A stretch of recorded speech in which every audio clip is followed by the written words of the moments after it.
प्रिय विद्यार्थियों नमस्ते। आपका आपके अपने चैनल में स्वागत है। मैं हूं डॉक्टर सत्यमृता स्नेही, सहायक आचार्य संस्कृत। हम अब तक गद्य काव्य के इतिहास में बाणभट्ट के बारे में काफ़ी कुछ पढ़ चुके हैं। आज हम बाणभट्ट की गद्य शैली या कहें कि कादम्बरी की गद्य शैली का अध्ययन करके इस बाणभट्ट के अध्याय को समाप्त करेंगे। उससे पहले मेरा आपसे एक निवेदन है कि अगर आप इस चैनल पर पहली बार आए हैं तो सबसे पहले सब्सक्राइब बटन को दबाकर इसकी सदस्यता ले लें और सब्सक्राइब बटन के पास में ही एक घंटी जैसा चिन्ह होता है बेल आइकन, उसको दबाकर उसमें ऑल शब्द को क्लिक कर लेंगे तो आपको इस चैनल पर डाले जाने वाले सभी वीडियो तुरंत प्राप्त हो जाएंगे और इससे आप किसी भी वीडियो को मिस नहीं करेंगे। तो ये मेरा निवेदन आप ज़रूर मानिए। और अब देखते हैं हम आज बाण की गद्य शैली की विशेषताएं अथवा कादम्बरी की भाषा शैली। दोनों ही एक ही बात है, परंतु बाण ने 2 ग्रंथ लिखे हैं, हर्षचरित और कादम्बरी। तो जब हम बाण की गद्य शैली कहेंगे तो दोनों का ही उसमें भाव आ जाएगा, और अगर हम केवल कादम्बरी की गद्य शैली कहेंगे तो हमें उदाहरण जो है कादम्बरी के ही देने होते हैं। तो अब देखिए स्क्रीन पर आपको दिखाई दे रहा है कि बाण की शैली में शब्द और अर्थ अर्थात भाषा एवं भाव का अत्यंत सुंदर समन्वय दृष्टिगोचर होता है। इसीलिए बाण ने पांचाली रीति का आश्रय लिया। तो पांचाली रीति में क्या होता है? पांचाली रीति में शब्द और अर्थ दोनों को एक साथ समान महत्व दिया जाता है।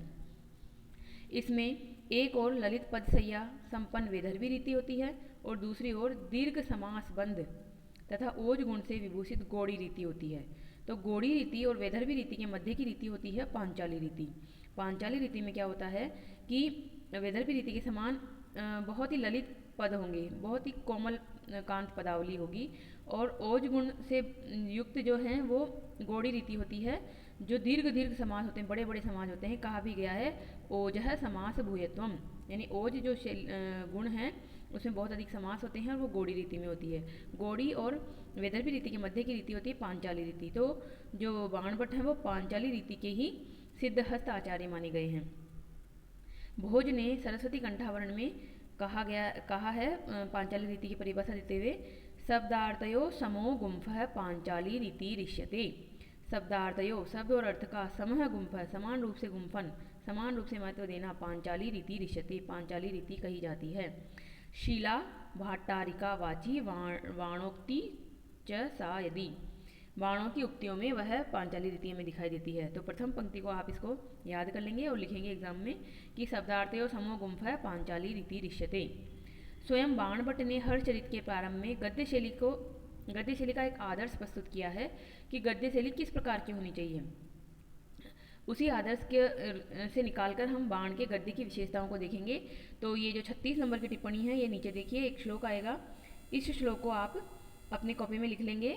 नवो अर्थो जातिरगाम्या श्लेषो क्लिष्टः स्फुटरसः विकटाक्षरबन्धश्च कृष्णम एकत्र दुर्लभम।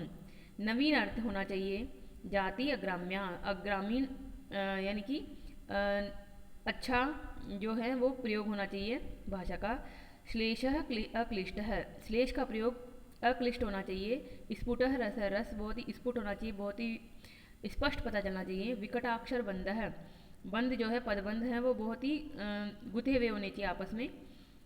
कृष्णम एकत्र दुर्लभम, एकत्र ये सब कृष्णम एक साथ ही दुर्लभ है, बहुत ही कठिन है। तो यहाँ जो है हर्षचरित का श्लोक संख्या 8 है, ये इस श्लोक के आधार पर ही हम पॉइंट के हिसाब से गद्य की बाण की गद्य शैली की विशेषताओं को देखते हैं। तो देखिए स्क्रीन पर आपको दिखाई दे रहा है, सबसे पहले क्या दिखाई दे रहा है? नवीन अर्थ। तो नवीन अर्थ को क्या समझाएंगे हम? देखिए, कथा का मुख्य आधार इतिहास अथवा लोकमानस से लेकर भी उसका ऐसा अवतरण कर देना जिससे कुतूहल की सृष्टि से वह नवीन सा प्रतीत हो, नवीन लगे।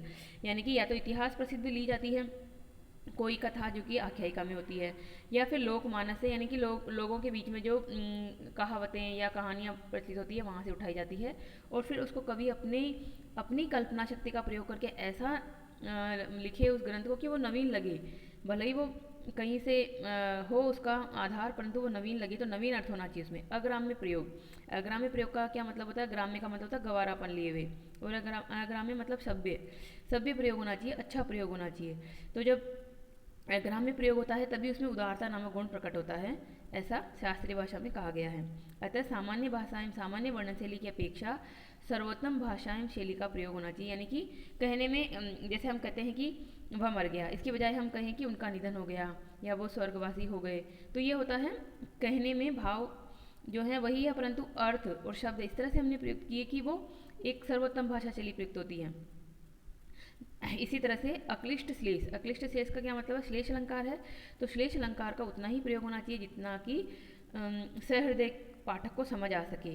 दुर्बोध श्लेष का प्रयोग बिल्कुल नहीं करना चाहिए, वह त्याज्य है, क्योंकि उससे जो है वो अर्थ की दुरूहता हो जाती है और समझ नहीं पाता है पाठक। अब चौथा पॉइंट देखिए, चौथे पॉइंट में क्या है? रस की स्फुटता यानी स्पष्टता। उत्तम गद्य में रस भी स्फुट होना चाहिए। वस्तु एवं अलंकारों के भार से रस की स्फुटता नष्ट नहीं होनी चाहिए। यानी कि ऐसा नहीं हो कि आपने अलंकार और इतनी ज़्यादा भर दिए उसमें कि रस तो नष्ट ही हो गया, तो ऐसा नहीं होना चाहिए। विकटाक्षर पदबंध, पदबंध यानी पदों का आपस में बंधन कैसा होना चाहिए? गाढ़ा होना चाहिए, दृढ़ होना चाहिए, विकट अक्षर वाला होना चाहिए। तो पदबंध में ओज गुण और तदनुकूल भाषा के प्रयोग से गंध में निरंध्रता आ जाती है। निरंध्र, रंध्र मतलब छेदों से रहित हो जाता है वो, यानी उसमें कोई छेद नहीं होते, यानी कि वो एक सुगठित होता है।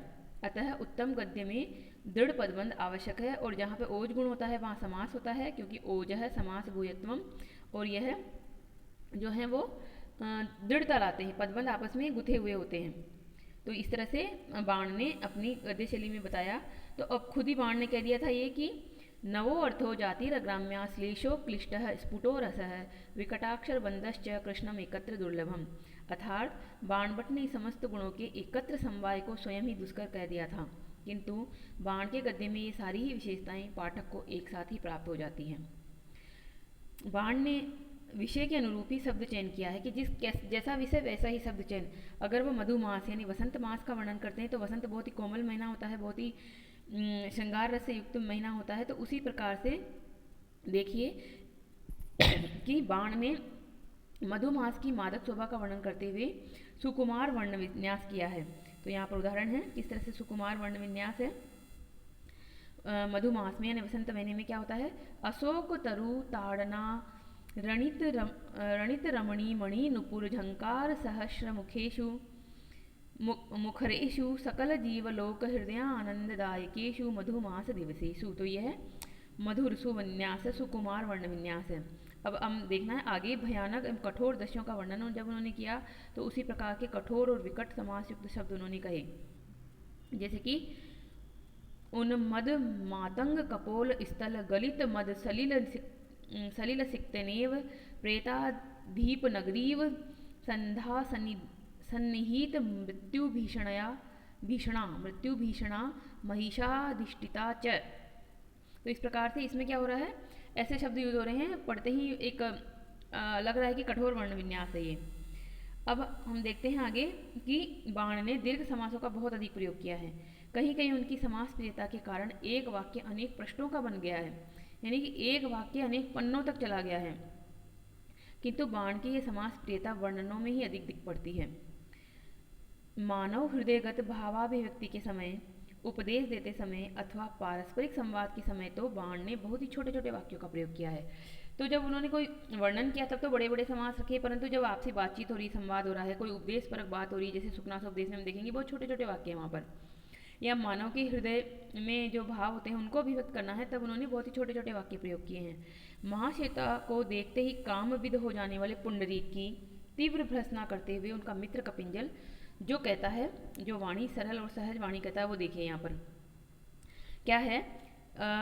कपिंजल अपने मित्र को समझाता है, किसको? पुंडरीक को, क्योंकि वो एक ऋषि कुमार है, तपस्वी पुत्र है, तो उसको कहता है कि तुम्हारे लिए ये काम से पीड़ित हो जाना बहुत ही मतलब सही नहीं है, क्योंकि ये जो काम है, प्रेम है, ये सब तो सांसारिक लोगों का विषय है, तुम तो एक ऋषि पुत्र हो, तपस्वी हो, तुम्हारे अंदर इस प्रकार का प्रणय नहीं जागना चाहिए। तो क्या कहता है वो समझाते थे, सखे पुंडरीक न एतत् अनुरूपम भवतः शूद्र जन क्षुण एषः मार्ग, यह मार्ग तो शूद्र लोगों के योग्य है।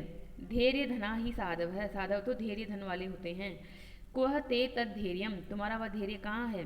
क्व असौ इंद्रिय जय, तुम्हारा यह इंद्रिय जय, इंद्रियों पे जीत लेना कहाँ है। क्व तद वशित्वम चेतस, तुम्हारा वह चित्त को वश में कर लेना कहाँ है। क्व सा प्रशांति, वह मन की शांति कहाँ है तुम्हारी, जो तुम महाश्वेता को देखकर इतने अशांत हो रहे हो, इतने उद्विग्न हो रहे हो। श्वेता सर्वथा निष्फला प्रज्ञा, सारी प्रज्ञा निष्फल हो रही है। निर्गुणो धर्मशास्त्र अभ्यासो, धर्मशास्त्र का अभ्यास निर्गुण हो गया है। निरर्थक संस्कारो, संस्कार निरर्थक हो गया है। निरूपकारको गुरुपदेश विवेको, गुरु के उपदेश का जो बुद्धि से यूज़ करना है, विवेक का ज्ञान है, वो तुम्हारा कोई उपकारक नहीं हो रहा है, तुम्हारे लिए वो निष्फल हो गया है। निष्प्रयोजना प्रबुद्धता, प्रबुद्धता भी निष्प्रयोजन हो गई है। इसलिए हे पुंडरीक, तुम धैर्य धारण करो और ये जो महाश्वेता पर तुम्हारा प्रेम जागृत हो रहा है, इसको रोको, क्योंकि तुम ऋषि कुमार हो। उपयुक्त विभिन्न उदाहरणों से स्पष्ट हो जाता है कि पात्र एवं कथ्य के अनुरूप ही विभिन्न गद्य शैलियों का प्रयोग करना बाण की विशेषता है। जैसे पात्र, जैसा कथ्य, वैसे ही भाषा शैली, गद्य शैली का प्रयोग बाण ने किया है। साहित्य दर्पणकार ने 4 प्रकार की जो भाषा शैलियाँ बताई थी, वे सभी ही प्रायः बाण की हमें गद्य में दिखाई देती है। तो 4 प्रकार की भाषा शैलियाँ कौन सी आई थी, पीछे हमने पढ़ा था, वहाँ पर आई थी मुक्तक शैली, वृत्तगंधी शैली, उत्कलिका शैली और चूर्णक शैली। तो ये चारों ही शैलियाँ हमें दिखती है कहीं कहीं बाण के गद्य में। तो देखिए साहित्य दर्पणकार ने जो बताया था वो यहाँ है। तो देखिए हम उदाहरण देखते हैं कि कादम्बरी में कैसे हमें ये चारों शैलियाँ दिखती है। तो विंध्या अटवी, सबर सेनापति, सेना प्रयाण आदि दृश्यों एवं स्थलों का वर्णन करते समय उत्कलिका गद्य शैली दिखती है, जो कि कैसी है, विकटाक्षर बंद और दीर्घ समास संपन्न उत्कलिका शैली हमें मिलती है। विंध्याटवी का वर्णन होता है जब, और सबर सेना जब तोते को मारने के लिए आती है तब, और सेना का प्रयाण होता है जब चंद्रापीड़ दिग्विजय के लिए निकलता है तब। और इसी प्रकार से मुक्तक शैली भी हमें दिखाई देती है। मुक्तक शैली हमें कहाँ दिखाई देती है, जब स्नेह का आवेश है, जब प्रेम का आवेश उमड़ रहा है, या फिर उपदेश वाली शैली है जो सुखनास उपदेश में आएगी वह है। या जैसे अभी हमने यहाँ पर देखा कि पुंडरीक को समझाते हुए उनका मित्र कपिंजल कहता है, तो यहाँ पर भी मुक्तक शैली है। और वृत्तगंधी जो शैली है, जिसमें क्या होता है, पद्यों का मिश्रण हो जाता है, वृत्त यानी पद्य, तो वो बहुत कम मिलती है हमें, कहीं कहीं उसका प्रयोग हमें दिखाई देता है। तो इस प्रकार से बाण की जो भाषा शैली है उसमें चारों ही प्रकार के गद्य के प्रकार पाए जाते हैं। अब बाण की शैली की एक और निजी विशेषता, निजी यानी स्वयं की, और किसी भी ग्रंथों में, किसी भी दूसरे कवियों में ऐसी विशेषता नहीं मिलती। वो क्या विशेषता है कि अलंकारों का बहुल किंतु समुचित प्रयोग, बहुत सारे अलंकार उन्होंने प्रयुक्त किए हैं परंतु उनका समुचित प्रयोग किया है। यानी कि ऐसा नहीं है कि अलंकारों की भरमार हो गई और रस लुप्त हो गया, बल्कि समन्वय रखा है अलंकार में और रस की अभिव्यंजना में। काव्य में अलंकार न तो पृथक रूप से कथ्य का आधान करते हैं और न ही भाव को वास्तविक रूप से अभिव्यक्त करते हैं, तथापि कथ्य और भावों को विभूषित करके अलंकार काव्य के सौंदर्य को द्विगुणित अवश्य कर देते हैं। अब ये तो अलंकार की परिभाषा है। अलंकार करते क्या हैं, अलंकार न तो कोई कथा में कुछ नया जोड़ते हैं और न ही कोई भाव को वास्तविक रूप से व्यक्त करते हैं, परंतु क्या होता है, कथा और भाव, कथ्य और भाव, इन दोनों को एक अच्छे प्रकार से अभिव्यक्त करने में, यानी सौंदर्य को बढ़ाने में सहायक होते हैं। ये तथ्य बाणभट्ट की कादम्बरी में भली भांति दृष्टिगोचर होता है। वर्णनों की संश्लिष्ट एवं अधिक प्रभावशाली बनाने के लिए बाण ने कौन कौन से अलंकार प्रयुक्त किए, उपमा अलंकार, उत्प्रेक्षा अलंकार, श्लेष अलंकार, विरोधाभास अलंकार, अतिशयोक्ति अलंकार, परिसंख्या अलंकार, अनुप्रास इत्यादि विभिन्न अर्थ अलंकारों और शब्द अलंकारों का उन्होंने बहुत ही सुंदर प्रयोग किया है। तो ये अलंकार आपको अवश्य ही जानकारी है अलंकारों की, कि किस तरह से उपमा में क्या होता है, उत्प्रेक्षा में क्या होता है, कुछ शब्द अलंकार है, कुछ अर्थ अलंकार है, और इनका प्रयोग करने से काव्य में सौंदर्य की वृद्धि होती है।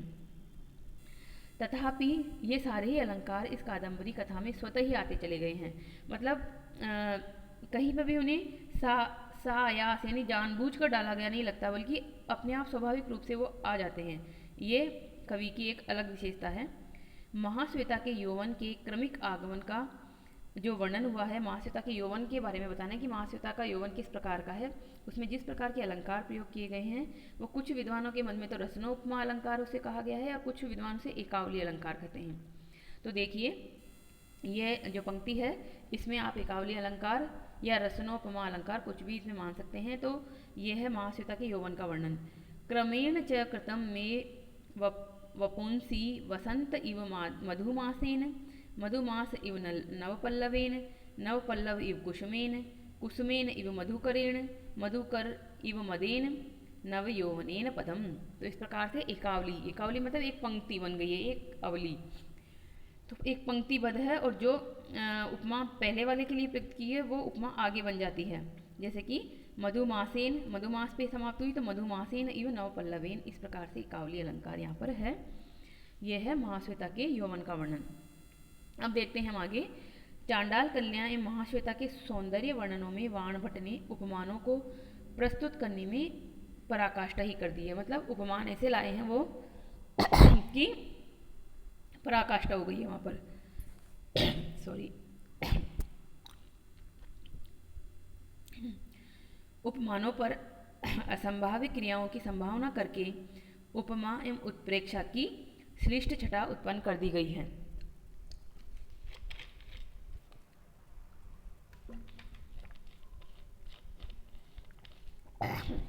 उपमान है, अगर उस पर असंभाव्य क्रियाओं की संभावना कर दी जाती है तो उत्प्रेक्षा और उपमा दोनों ही मिक्स हो जाते हैं। तो इसी प्रकार का वर्णन देखिए यहाँ पर। महाश्वेता के गौर वर्ण का वर्णन करने के लिए कवि ने किस प्रकार से कहा है। महाश्वेता बहुत गोरी है, अब उसकी गोरेपन की उपमा दे रहे हैं, तो उपमा के साथ उत्प्रेक्षा भी आ गई है इसमें। शुक्ल पक्ष परंपराम इव पुंजीकृताम, संखाद इव उत्कीर्णाम, मुक्ता फलाद इव आकृष्टाम, मृणालय इव विरचित अवययाम, इंदुकर कुर्चकई इव आक्षालिताम, अमृत फेन पिंडैरिव पाण्डुरीकृताम, रजत द्रवेण इव निर्मृष्णाम, इयत्ताम इव धवलिम्नः, धवलिम्नः यानी कि इस प्रकार की धवलिम्नः यानी सफ़ेद है वो, धवल वर्ण से युक्त है कि शंख के समान, मुक्ता फल के समान, मृणाल यानी कि कमल, सफ़ेद कमल के समान, इस प्रकार से वह बहुत ही गौर वर्ण वाली है। कादंबरी में अनेक स्थलों पर श्लिष्ट पदों के प्रयोग से सुंदर विरोधाभास भी हमें दिखाई देता है। अब आ रहा है अलंकारों का प्रयोग। तो श्लिष्ट यानी श्लेष अलंकार के साथ विरोधाभास अलंकार भी आ गया है। बाण ने सुबंधु की भांति प्रत्येक अक्षर पर श्लेष के को रखने की दर्पोक्ति नहीं की है, क्योंकि हमने सुबंधु में पढ़ा था, सुबंधु ने क्या कहा था कि मेरे प्रत्येक अक्षर में श्लेष है, प्रत्यक्षर श्लेष होता है सुबंधु में, परंतु बाण के ग्रंथ में ऐसा नहीं होता है। उज्जैनी नगरी के वर्णन में श्लेष गर्भित परिसंख्या अलंकार का सुंदर उदाहरण यहाँ द्रष्टव्य है। अब उज्जैनी नगरी आई थी तो जहाँ के राजा थे शूद्रक। तो देखिए यहाँ पर, यस्याम च अनिवृत्तिम मणिदीपानां तरलताम हारलतानां द्वंद्व वियोगश्चक्रवाक नामनां वर्ण परीक्षा कनकानाम। अब देखो इतनी सी लाइन है, पर इस लाइन में श्लेष अलंकार है और श्लेष अलंकार होने की वजह से इसका अर्थ देखिए, एक पूरा पैराग्राफ है इसके अर्थ के लिए यहाँ पर। अर्थात जिस उज्जैनी नगरी में मणिदीपकों में ही अनिवृत्ति थी, अनिवृत्ति का क्या मतलब है, बुझना, कभी ना बुझना, यानी कि दीपक कभी नहीं बुझते थे वहाँ पर, दीपक जलते ही रहते थे उज्जैनी नगरी में। और इसका दूसरा मीनिंग क्या आएगा, जनता में अनिवृत्ति नहीं थी, अर्थात जनता में सुख का अभाव नहीं था, जनता में भरपूर सुख था। हार लताओं में ही चंचलता थी, अर्थात प्रजा के चित्त में चंचलता नहीं थी, यानी कि एक शब्द से दो अर्थ निकल रहे हैं यहाँ पर। चक्रवाक पक्षी युगल में ही वियोग होता था, चक्रवा चक्री ही एक दूसरे से वियोग होते थे, प्रिया और प्रिय का आपस में वियोग नहीं होता था। युद्ध के कारण, यानी वहाँ युद्ध नहीं होते थे, युद्ध के कारण प्रजाओं में प्रिय और प्रिया का परस्पर वियोग नहीं था। स्वर्ण की ही रंग परीक्षा होती थी, स्वर्ण मतलब सोने की ही रंग परीक्षा होती थी कि ये खरा सोना है कि नहीं, पीला जो धातु है कहीं ऐसा तो नहीं पीतल हो। प्रजाओं में वर्ण संकरता दोष न होने के कारण ब्राह्मण आदि वर्णों की परीक्षा नहीं होती थी, यानी कि किसी भी प्रकार से वर्ण संकर वहाँ नहीं था। स्वयं बाणभट्ट ने ही अपनी अलंकार प्रियता को कादंबरी में निम्नलिखित प्रकार से स्पष्ट रूप से प्रस्तुत कर दिया है। क्या कहा कादंबरी में बाणभट्ट ने स्वयं ही, हरंती कम नोज्वल दीपकोपमयी नवई पदार्थै रूपपादितः कथः निरंतर श्लेषघनाः सुजातयो महास्रजश्च चंपक कुमंगलैरिव कुंगमलैरिव तो इस प्रकार से उन्होंने खुद कह दिया बाणभट्ट ने कि मेरी जो ये गद्य कृति है उसमें श्लेष का प्रयोग है। बाणभट्ट ने कादंबरी में जो शास्त्रीय उपमाएं और पौराणिक संकेत प्रस्तुत किए हैं उनसे बाणभट्ट का परिनिष्ठित एवं विपुल अध्ययन सम्यक्तया दृष्टिगोचर होता है। अब बाणभट्ट ने देशाटन करते हुए विविध प्रकार का ज्ञान प्राप्त किया था, तो उसी प्रकार से उन्होंने बहुत प्रकार की शास्त्रीय उपमाएं दी, पौराणिक संकेत दिए, इससे उनका ज्ञान प्रकट होता है। विभिन्न पात्रों की चारित्रिक विशेषताओं को प्रकट करने में, प्रकृति चित्रण के संपूर्ण चित्र को प्रस्तुत करने में, हृदयगत सूक्ष्म भावों के मार्मिक उद्घाटन में सर्वत्र ही शास्त्रीय एवं पौराणिक संकेतों की भरमार हमें दिखाई देती है। पाश्चात्य विद्वानों को ये सारे सूक्ष्म संकेत बहुत ही कठिन लगे हैं, वो सरलता से ग्रहण नहीं हो पाए हैं। अतः उन्होंने बाणभट्ट के जो ये समास बहुल गद्य है उसको भीषण अरण्य कह दिया। अरण्य मतलब जंगल कह दिया। हमने पीछे भी कल भी पढ़ा था कि ये बाणभट्ट का ग्रंथ जो है इस प्रकार का भीषण जंगल है कि जिसमें बहुत सारे झाड़ झंकार है और जिसमें आगे बढ़ना दुष्कर है, ऐसा कहा था पाश्चात्य विद्वान वेबर ने। तो यहाँ पर पाश्चात्य विद्वानों को इनकी जो शैली है बहुत ही कठिन लगी है और उन्होंने इसको एक जंगली कह दिया है। इन पौराणिक संकेतों को गहन कंदराएं वे कह देते हैं, किंतु संस्कारबद्ध भारतीयों के लिए तो पौराणिक संकेत कदापि क्लिष्ट नहीं है। और भारतीय जो विद्वान हैं वो तो जानते हैं कि किस तरह से हमारे यहाँ पर उपमाएं यूज़ की जाती है और हमारे ग्रंथों में बहुत बातें कही गई है। तो इसलिए भारतीय विद्वानों ने तो जो बाणभट्ट की गद्य शैली है उसका एक तरह से लोहा माना है। सांस्कृतिक अनुशीलन की दृष्टि से बाणभट्ट की कादंबरी एक अमूल्य कोश है, जिससे तत्कालीन समाज की परिस्थितियों का विशद आकलन हमें सहज हो जाता है।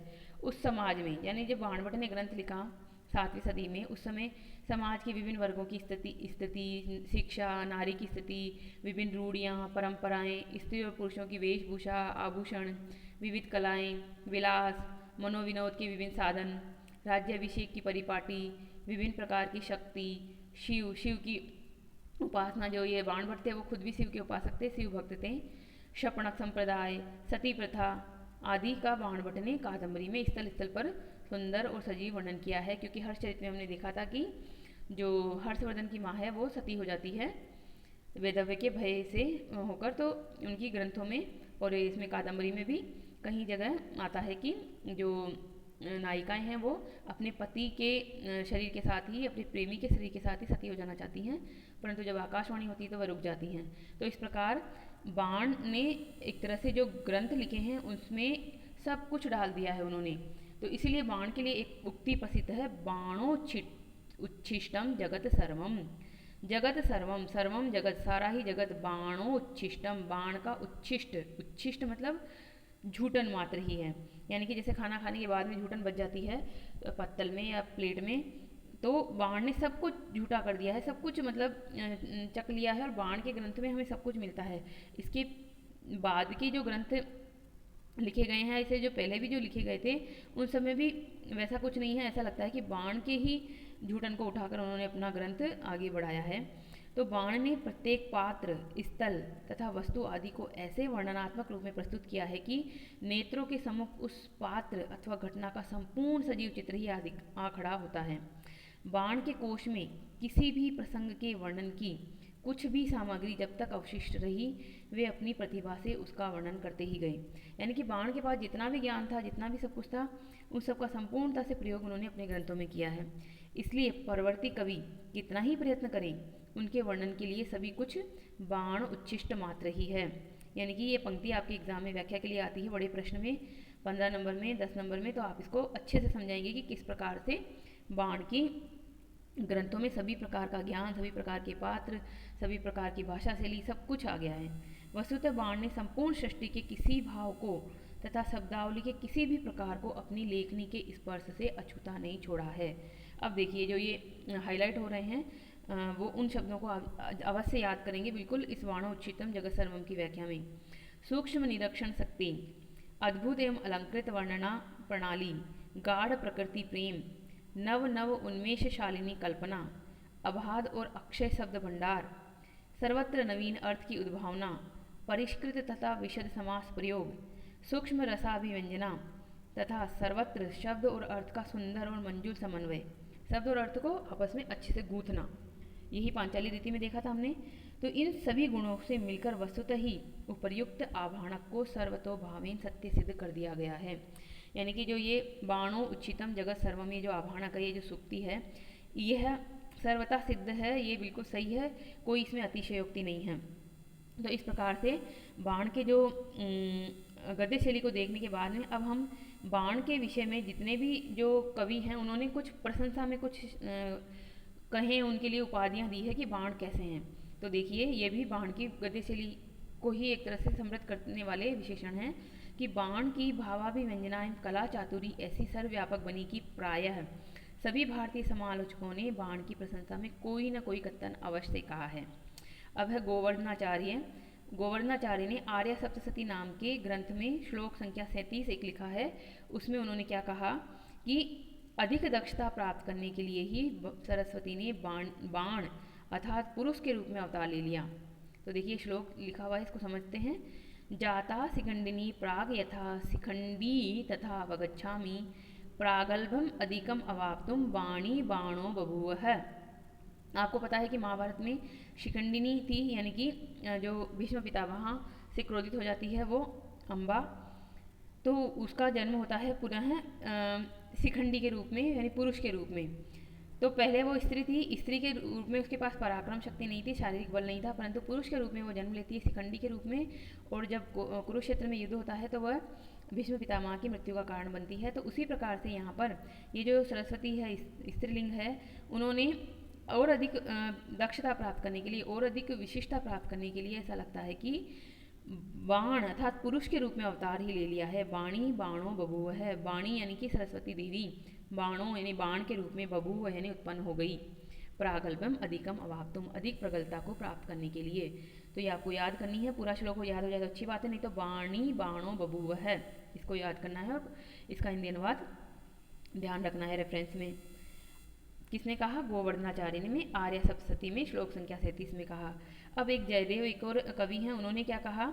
इनको कहा हृदय वसती पंचबाणस्तु बाण है। बाण को क्या कहा? पंचबाणस्तु बाण है, यानी कि कामदेव। पंचबाण का क्या मतलब होता है? कामदेव। 5 बाण हैं जिसके ऐसे अर्थात कामदेव। तो हृदय में बसने वाले कामदेव ही कह दिया है बाण को, क्योंकि उनके ग्रंथ को पढ़ने के बाद ऐसा लगता है कि ये हमारे हृदय में ही बस गए हैं बाण, बट हम अपने हृदय में उतार लें, इस तरह से हैं। और इसी तरह से धर्मदास हैं, विदग्ध मुखमंडन के रचयिता धर्मदास ने अत्यंत विलक्षण रूप में बाण की प्रशंसा करते हुए क्या कहा कि बाण की वाणी को रमणीय रमणी, सुंदर नारी के समान कहा, रमणीय रमणी।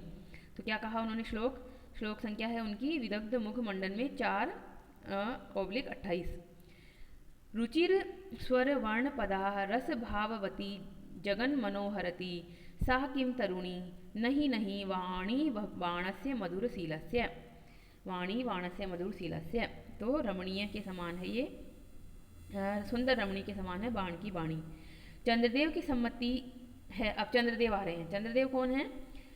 चंद्रदेव भी ऐसे ही एक हैं लेखक, वह कहते हैं बाण के बारे में। देखो ये श्लोक कहा उन्होंने बाण के बारे में। क्या कहा चंद्रदेव ने? श्लेषे केचन शब्द गुंफ विषये केचित रसे चापरे अलंकार केचित सदर्थ विषये च अन्ये चान्ये कथा वर्णने आ सर्वत्र गभीर धीर कविता विंध्याटवी चातुरी संचारी कवि कुंभी कुंभ भिदुरो बाणस्तु पंचानन है। इस श्लोक में उन्होंने कहा बाण को पंचानन, बाण तो पंचानन है, बाण तो शेर के समान है। पंचानन का मतलब था शेर। तो अब देखिए इसका हिंदी अनुवाद यहाँ पर कि चंद्रदेव हैं जो लेखक, उन्होंने क्या कहा कि कुछ कवि तो श्लेष प्रयोग में, कुछ शब्दों के सम्यक गुंफन में, कुछ अन्य कवि रसाभिव्यंजना में, कुछ अलंकार प्रयोग में, और कुछ कवि सुंदर अर्थ के प्रस्तुतिकरण में, तथा कुछ अन्य कवि कथा के वर्णन में कुशल होते हैं। किंतु बाण भट्ट तो कविता विंध्याटवी में संचरण करते हुए, कविता रूपी जंगल में, विंध्या जो जंगल है, विंध्य जंगल विंध्यांचल, उसमें संचरण करते हुए अन्य कवि कुंजरों के मस्तक को विदीर्ण कर देने वाले सिंह ही हैं। यानी कि आपको पता है कि जो शेर है वो हाथी का शिकार करके, यानी हाथी के मस्तक को फाड़ करके शिकार करता है। तो यहाँ पर कवि कुंजर यानी कवि हाथी, कुंजर यानी हाथी, कवि रूपी जो हाथी हैं, यानी हाथी रूपी जो कवि हैं, उनके मस्तकों को नीचा कर दिया। किसने? बाण ने।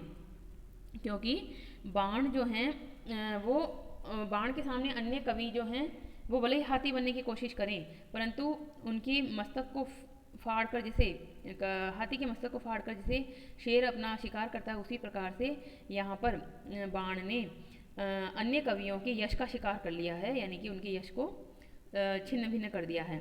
तो ये श्लोक बिल्कुल अर्थ बिल्कुल सरल है। कुछ श्लेष में, कुछ शब्द गुम्फन में और कुछ रस में प्रसिद्ध होते हैं कवि, कुछ अलंकार प्रयोग में, कुछ अच्छे अर्थ की अभिव्यंजना में और कुछ कथा वर्णन में होते हैं प्रसिद्ध। परंतु ये जो बाण है वो तो क्या है, गभीर धीर विंध्या, गभीर धीर धीर कविता विंध्याटवी चातुरी संचारी कवि कुंभी कुंभ विदुरो बाणस्तु पंचानन। कवियों के कुंभ को यानी मस्तक को भेद देने वाले बाण तो शेर के समान ही हैं। इसी प्रकार त्रिविक्रम भट्ट में नल चंपू में बाण की लोकप्रियता का विशेष उल्लेख किया। किसने?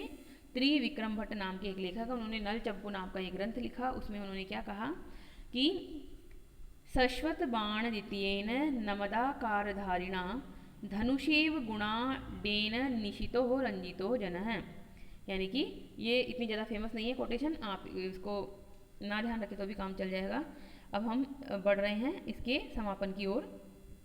तो देखिए, एक जो बात है वो ये ज़रूर आप लास्ट वाला पैराग्राफ जरूर याद कीजिएगा, लिखिएगा अपने नोट्स में कि एक आधुनिक जगत के जो विद्वान हैं डॉक्टर कपिल देव द्विवेदी, उन्होंने बहुत सारे ग्रंथ लिखे हैं। उसमें से एक ग्रंथ है संस्कृत साहित्य का समीक्षात्मक इतिहास। उसमें उन्होंने लिखा है, पृष्ठ संख्या 565 पर लिखा है उन्होंने कि किस तरह से बाण भट्ट की जो गद्य शैली है उसमें हमें 5 तत्व मिलते हैं, जिनको कह सकते हैं पंचगव्य। जैसे गाय से हमें 5 प्रकार के पदार्थ मिलते हैं तो उनको कहते हैं पंचगव्य। उसी प्रकार से बाण की जो ग्रंथ है उसमें 5 चीज़ें मिलती हैं। क्या क्या मिलती हैं? देखिए, बाण में वाल्मीकि का माधुर्य, वाल्मीकि ने रामायण लिखी और रामायण में माधुर्य गुण है, बहुत ही मधुर है, वेदर्भी रीति है और माधुर्य गुण है। व्यास, व्यास कौन? वेदव्यास, वेदव्यास ने महाभारत लिखी तो वहाँ पर हमें प्रसाद गुण मिलता है उसमें। और कालिदास की कोमल कल्पना, कालिदास ने बहुत सारे ग्रंथ लिखे हैं, आपके कोर्स में भी बहुत सारे ग्रंथ हैं जिसमें रघुवंश है, कुमार संभवम है, अभिज्ञान शाकुंतलम है, मेघदूत है, इस तरह से बहुत सारे ग्रंथ हैं। तो वहाँ पे कोमल कल्पना है कालिदास की। दंडी का पद लालित्य, दंडी भी एक गद्यकार हैं, उन्होंने पदों की को इस तरह से यूज़ किया है कि उसमें एक ललित भाव आता है, एक सुंदर सहज स्वरूप में ही अर्थ प्रकट होता है। तो दंडी का पद लालित्य फेमस है। और सुबंधु का ओज गुण, सुबंधु अभी हमने पीछे बाण भट्ट पढ़ने से पहले सुबंधु ही पढ़ा था। तो सुबंधु ने कहा था कि प्रत्येक अक्षर श्लेष, उनके उसमें प्रत्येक अक्षर में श्लेष है और ओज गुण है। ओज गुण क्या होता है? ओज है समास भूयत्वम, ओज में बहुत अधिक समास होता है, तो सुबंधु में ये सब है। तो इस प्रकार बाण ने काव्यामृत रूपी पंचगव्य का पान करा के एक नवीन समन्वय की धारा प्रस्तुत की है। अब बाण ने क्या किया? काव्य अमृत रूपी पंचगव्य, यानी कि काव्य अमृत और उसमें पंचगव्य भी मिले हुए हैं, तो उनका पान करा के एक नवीन समन्वय प्रस्तुत किया है। तो 5 चीज़ें कौन कौन सी याद रखेंगे आप? माधुर्य गुण, प्रसाद गुण, कोमल कल्पना, पद लालित्य और ओज गुण। ये 5 ही चीज़ें हमें बाण के ग्रंथों में मिलती है। इस प्रकार से जो बाण हैं वह गद्य साहित्य के ऐसे कवि हैं जिनके लिए कहा जाता है कि बाणों उच्छिष्टम जगत सर्वम, और वो जो कसौटी कही जाती है कि गद्यम कविनाम निक्षम वदंती, ये भी जो कसौटी है वो बाण पर स्पष्ट रूप से घटित होती है कि किस प्रकार से अगर किसी कवि की परीक्षा करनी है तो उसकी गद्य रचनाओं को देखिए, उसे गद्य में लिखने के लिए कहिए। तो इस प्रकार से है। और ये जो बाण के विषय में जो विभिन्न कवियों ने जो प्रशंसा में कही गई है, ये भी बात आप जरूर ध्यान रखेंगे। गोवर्धनाचार्य ने आर्य सप्तशती में क्या कहा? बाणी बाणो बभूव है। जयदेव ने कहा पंचबाणस्तु बाण है। इसी प्रकार से चंद्रदेव ने क्या कहा? बाणस्तु पंचानन है। तो जहाँ पर भी बहुत इंपॉर्टेंट चीज़ें हैं वो मैंने हाईलाइट कर दी है आपके लिए, ताकि आप उसको कॉपी में नोट करें। और इस प्रकार से आपके जो ये नोट्स हैं जिनके माध्यम से ये वीडियो बनाया जा रहा है, ये बहुत ही संपूर्ण नोट्स हैं, बहुत ही अच्छे नोट्स हैं। आप इनके माध्यम से किसी भी अन्य किताब की आपको आवश्यकता नहीं है, इनके माध्यम से आप इनको देखते हुए कॉपी में नोट करेंगे और संपूर्ण आपका अध्ययन हो जाएगा। तो आज हम इसको वीडियो को यहीं समाप्त करते हैं। कल हम किसी अन्य विषय के साथ फिर मिलेंगे। तो पुनः आपसे वही निवेदन कि अगर आप इस वीडियो को यानी कि इस चैनल को पहली बार देख रहे हैं तो सब्सक्राइब बटन को दबा करके बेल आइकन को दबा लीजिए ताकि सारी वीडियो आपको मिलते रहें। अगर आपको ये वीडियो अच्छा लगता है तो इसको आप लाइक कर दीजिए, और ज्ञान को आप अन्य तक पहुँचाने के माध्यम बनना चाहते हैं तो इसको शेयर और फॉरवर्ड कर दीजिए। और किसी भी तरह का आपका कोई सुझाव हो, आप हमारे प्रयासों से जो हैं वो लाभान्वित हो रहे हैं, तो आप उसमें बता सकते हैं कि आपको कितने ये लाभदायक हो रहे हैं ये वीडियो। और आप जो है किसी भी तरह का सुझाव भी हमें दे सकते हैं। अच्छा बुरा जो भी आप कहें, हम आपके सुझावों को बिल्कुल दिल से स्वीकार करेंगे। अगर आप उसमें बुरा भी लिखेंगे तो हम उसको अन्यथा नहीं लेंगे। तो इस प्रकार से पढ़ते रहिए। कल फिर मिलेंगे। धन्यवाद।